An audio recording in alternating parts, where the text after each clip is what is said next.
Bonjour à tous et bienvenue dans une nouvelle vidéo consacrée aux collections du Musée des Beaux-Arts d'Orléans. Aujourd'hui, direction le nord de l'Italie pour parler d'un tableau d'Antonio Allegri surnommé du nom de sa ville natale, il Correggio. C'est un tableau qui représente la Sainte Famille avec le Petit Saint-Jean, une œuvre qui mesure 64 cm de hauteur pour 51 cm de largeur. Le tableau a pu être restauré récemment et vous voyez ici à l'écran une image sur la gauche avant restauration et sur la droite après la restauration. Tout cela souligne vraiment l'impact qu'a eu ne serait-ce que le nettoyage de l'œuvre, puisqu'il a fallu retirer d'épais vernis qui étaient complètement jaunis et qui donc saturaient complètement l'œuvre et dénaturaient totalement les couleurs.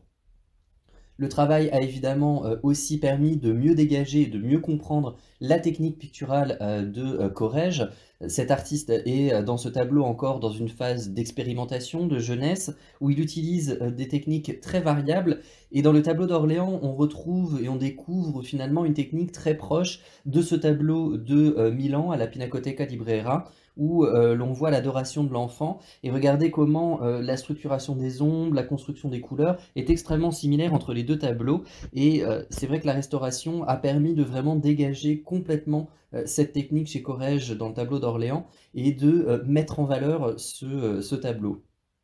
On retrouve ainsi de complètement dégager les visages de la Vierge ou encore de Joseph qui auparavant étaient complètement englués à la fois dans le vernis mais également dans des repeints. Notez par exemple comment la barbe de Saint Joseph avait été complètement alourdie par des repeints qui niaient complètement toute la représentation qui a été découverte lors de la restauration, où l'on voit vraiment quasiment au mèche à mèche un effet extrêmement élégant dans la représentation de la barbe. Et peut-être l'élément le plus saisissant, le plus marquant dans le nettoyage de cette œuvre, c'est le visage des deux enfants. On retrouve dans le Christ le même principe d'un espèce d'amalgame, de repeint qui couvrait complètement la chevelure et qui ne donnait plus du tout cette sensibilité qu'il y a aujourd'hui dans le tableau, dans cette carnation très blanche, mais aussi dans le mouvement vraiment donné à la chevelure avec un travail sur les coloris et sur les rehauts de lumière extrêmement important. Et de l'autre côté, le petit Saint-Jean, futur Saint-Jean-Baptiste, est une figure qui a retrouvé vraiment toute sa présence, tout son sérieux, puisque dans ce tableau, avant la restauration, le Saint-Jean avait ce visage un petit peu bonhomme, la bouche entrouverte, une pose qui confinait presque au ridicule finalement et qu'on comprenait mal. Et aujourd'hui, on a pu, en reprenant complètement cette restauration, dégager complètement le visage et se rendre compte que cette bouche entrouverte, où l'on ne sait pas trop s'il essaye de parler ou si au contraire il est dans une attitude béate d'admiration, au contraire, l'enfant est représenté avec une moue assez incroyable, avec une force de caractère beaucoup plus importante, qui change complètement la perception que l'on peut avoir du tableau et qui montre bien que dans cette œuvre, nous avons une représentation d'un Saint Jean-Baptiste qui est actif, qui vient donner la croix qu'il tient fabriquée en roseau à son cousin Jésus dans une forme d'annonce de la Passion et non pas comme un restaurateur finalement avait réinterprété à un moment en repeignant complètement ce visage, un Saint Jean-Baptiste qui est là passif en train d'assister à une scène autour de la Vierge et de l'enfant. D'un point de vue matériel, ce tableau est composé d'une planche de peuplier qui possède au revers deux traverses. Nous avons pu effectuer une radiographie dans les années 80 de ce tableau, dont vous voyez ici l'image à l'écran, avec les deux traverses qui sont parfaitement visibles en haut et en bas. Et ensuite, au niveau de la peinture, la radiographie en fait permet de faire ressortir en particulier certains pigments qui absorbent énormément les rayons X et donc qui apparaissent très blanches sur l'image. C'est le même principe que lorsque vous faites une radiographie de votre corps, la chair n'absorbe que très peu les rayons X, tandis que au contraire, les os, eux, vont beaucoup les absorber et donc apparaissent sur le film radiographique extrêmement blancs. Cette radiographie nous montre comment la structuration de la peinture a été faite avec une position très forte de l'enfant au premier plan, mais également, surtout, finalement, une découverte autour de l'arrière-plan. On voit comment cet arrière-plan très vert finalement aujourd'hui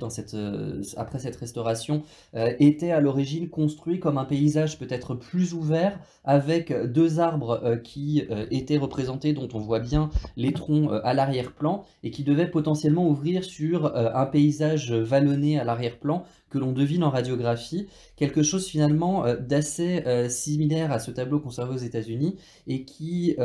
finalement peut-être était assez proche dans sa logique de l'arrière-plan à une date un petit peu similaire au tableau d'Orléans. Donc peut-être une première idée finalement pour l'arrière-plan de ce tableau, et la décision de Corrège de revenir sur cette idée pour au contraire fournir un tapis de verdure dans cet arrière-plan, et donc confirmer le statut peut-être plus intime de cette représentation qui n'ouvre pas comme ça l'espace, et au contraire le referme et permet de vraiment concentrer toute l'attention sur la diagonale du premier plan qui se concentre entre le regard du petit Saint-Jean et celui de Joseph. Le tableau d'Orléans est un témoignage important de l'œuvre de Correggio, puisqu'il se situe à un moment charnière de la carrière de l'artiste. En effet, on s'accorde aujourd'hui à le situer vers 1519, soit un moment essentiel, puisque Corrège commence sa carrière au milieu des années 1510, en travaillant notamment en lien avec Mantegna à Mantoue, en travaillant dans sa ville natale de Correggio, mais 1518-1519 correspond aujourd'hui à un moment où il part travailler pour la première fois à Parme, et où probablement il aurait fait également un voyage à Rome, découvrant de nombreuses œuvres, notamment celles de Raphaël. Et donc c'est un moment essentiel dans sa création artistique, où il y a un renouveau dans les sources d'inspiration, dans sa technique picturale, qui rend le tableau d'Orléans particulièrement important. On voit ici une œuvre qui montre les débuts de l'artiste à un moment où il est encore extrêmement lié à Andrea Mantegna, avec le Triomphe des Césars à gauche, et à droite une œuvre en collection privée montrant David devant l'Arche d'Alliance. Ensuite, l'artiste passe peut-être par une phase plus proche finalement de Léonard de Vinci, et notamment ici une citation de la composition connue par de nombreuses copies de Léonard du Salvator Mundi, et un tableau du musée de Strasbourg qui représente Judith et sa servante avec la tête d'Holoferne, toujours dans cette période des premières années, entre influence léonardesque et de Andrea Mantegna. Mais comme je l'évoquais au début, le tableau d'Orléans est un moment charnière, juste avant les grandes commandes de Parme des années 1520, où il décore San Giovanni Evangelista, par exemple, et un moment où une nouvelle source qui apparaît dans l'art de Corrège, c'est Raphaël. Vous voyez à gauche une Madone conservée à Washington,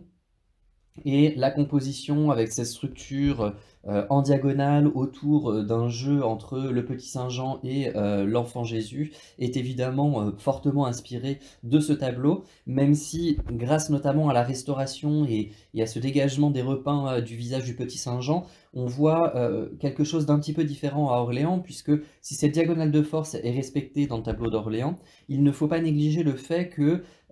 dans le tableau de Raphaël de Washington, il s'agit vraiment d'une composition centrée sur le Christ qui se saisit de la croix, qui est l'acteur principal de la représentation. Au contraire, dans le tableau d'Orléans, l'enfant Jésus est maintenu par sa mère, et presque en train de basculer en arrière sur la poitrine de Marie, et il attrape d'une main presque distraite finalement la croix, tout en ayant le regard rivé sur cet objet, évidemment signe de grande douleur pour lui.